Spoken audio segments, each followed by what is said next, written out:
Okay everybody, this is mooneydashcam. Tonight we are in Canarsie, Brooklyn, and by the end of this video we will end up in Woodhaven, Queens.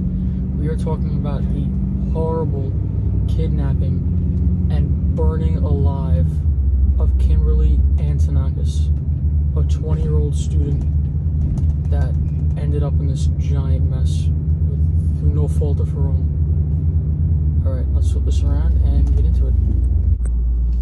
Don't forget to follow me on Instagram at mooneydashcam. Please leave suggestions for future videos in the comments. I very much appreciate those. I get a lot of inspiration from them. And also hit the notification bell so you guys can see when I post videos right away. Alright, this incident happened in 1995. It made major headlines, so some of you might already know some details of the story. It was that terrible that it made its rounds around the media. The address that we're heading to now was her apartment, 1437 East 87th Street in Canarsie, Brooklyn, like I mentioned earlier. Alright, let's get into this story, the meat of it. Kimberly was a regular college student. She was working part-time and studying at the College of Staten Island. She just moved out of her parents' house from Staten Island and moved into an apartment in Canarsie, Brooklyn, the one we're going to now. She moves close to her friend, like 2 blocks away from her. Now, at the time, the friend was getting her apartment renovated, getting the floors sanded and waxed, so they didn't have a place to stay. So the friend's boyfriend who was living with her, and their 3-year-old child didn't have a place to go. So Kimberly was like, all right, stay at my apartment for the time that your floors are getting done. Thinking she's being like a nice person. Oh, she is being a nice person. The friend's boyfriend, now the friend is not mentioned. The boyfriend's name is Joshua Torres. He has a criminal background. And she thinks she's being a nice person by letting him stay there. He's slowly plotting his next move. Seeing all the nice clothes she wears, seeing the nice car that she drives, hearing that her father is a businessman and has a computer store in Long Island and makes money. So as he's staying there, he's slowly finalizing his plans, watching how she moves, her patterns, areas that he might be able to exploit. Then they move back to their own apartment. So Joshua puts together a team. His plan is to kidnap Kimberly and get $75,000 ransom money from her father. Not the brightest guy. We'll get into that as this goes along. So he gets his friend, 19-year-old Nicholas Libretti, and his other friend, 26-year-old Jose Negron, and puts this plan in motion. Joshua's not there while this plan's going down. Okay, do you see this very lit up address to the right? We'll pull over, of course. I'll show you a close up. This is where this all goes down.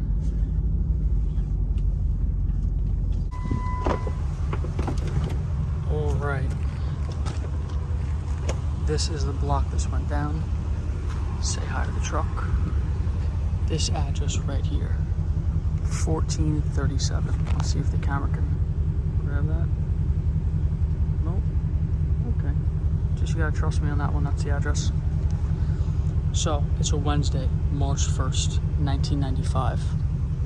Let's walk a little bit. It is 11:30 on a Wednesday right now, actually. So someone's probably gonna bother me. We'll see how it goes. They're waiting for her to get home. She arrives a little bit after 4 a.m., pulls into the driveway. They both grab her, throw tape over her eyes, over her mouth, and tie her hands behind her back. Now, I guess at the time there was a driveway here. There's not driveways here anymore, it seems. Driveway was probably right here, I would assume. Not really sure. These houses now have community driveways in the back.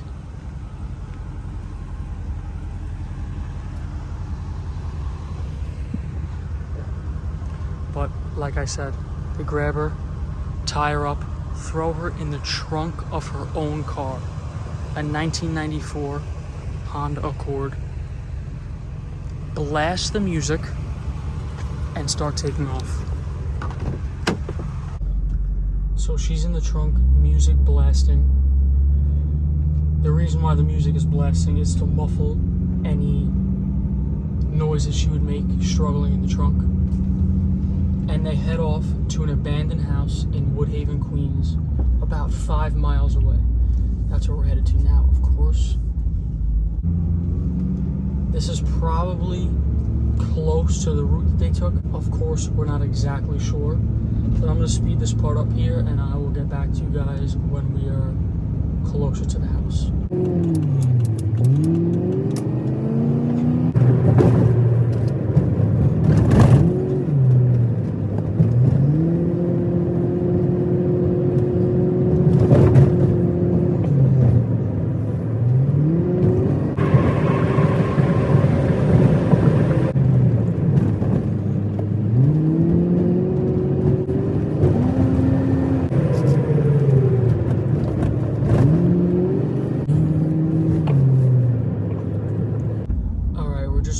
Away from the house. They brought her to, the address is 78-08 86th Avenue in Woodhaven.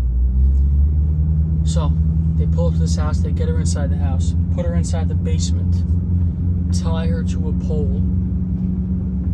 They give her no food, no water, no blankets. I looked up the weather on this day. It was 44 degrees and with a low of 33 degrees, which usually that low is like in the middle of the night, and this was like the middle of the night or really early in the morning. Then they leave her and try and collect the money from her father. And their big plan was to leave, to call him. Maybe they wanted to actually get in touch with him, but they ended up trying to leave a message on his answering machine, which they tried 2 separate times. Both times they didn't wait for the beep to start talking. So a message never got through to him, which is maybe the dumbest part of this whole entire thing. Maybe all of this could have been avoided if he got the message. Alright, right up past this light is the house. So after about 3 days pass, they've given up on the ransom. They decided they're not going to be able to get the money. They go to the house that Kimberly is being kept. In the meantime, the father files a missing persons report. So they get inside this abandoned house to check up on Kimberly. I don't know exactly what their plan is in the moment, but once they get there, she's slumped over, she's cold, and she's unresponsive. So their next bright idea, hope this car plans on moving. So the next bright idea is they think they have a dead body on their hands. They need to get rid of evidence. So they decide to burn the body. Hey yo, I gotta get by here, brother.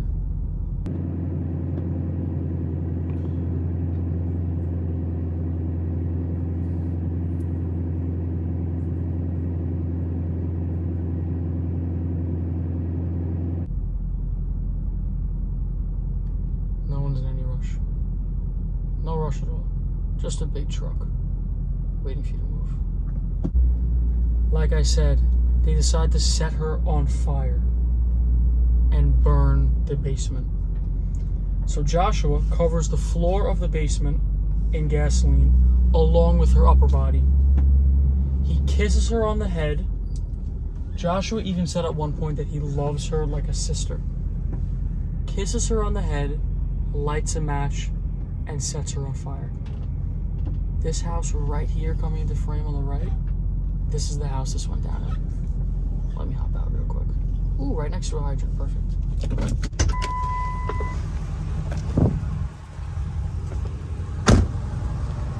This is it right here. 78-08. Now it's about midnight. So what I'm doing is now considered creepy. But continuing on with the story, they light the match and they leave. She is to be found by a firefighter. Firefighters when this house is burning. Now, as if the story wasn't bad enough, the medical examiner said that she was alive when they burned her. So she was just probably passed out from being too cold, dehydrated, not enough food, and they set her alive body on fire. Now, it took very long for anything to come of the murders because they couldn't figure out a motive really. This is the area. They couldn't figure out a motive really because it didn't make much sense. Why was this girl tied up in a basement and burned? It didn't really add up. Who would want to kill her? They were thinking maybe serial killers, maybe a random act of violence. In the 6 months that it took to figure this all out, her father would stand outside her house asking anybody that passed by for any leads. 12 to 16 hours a day he would do that, just to say, hey, did you see my daughter leave here? Anyone come? Do you have anything? You could imagine the desperation of a father trying to figure out what happened to his daughter. Joshua even helped the father look for Kimberly's car in junkyards and stuff. This guy was a real, sick person, to say the least. And back in the truck to finish this off. So Joshua Torres had a feeling that one of his accomplices, Jose Negron, was gonna rat.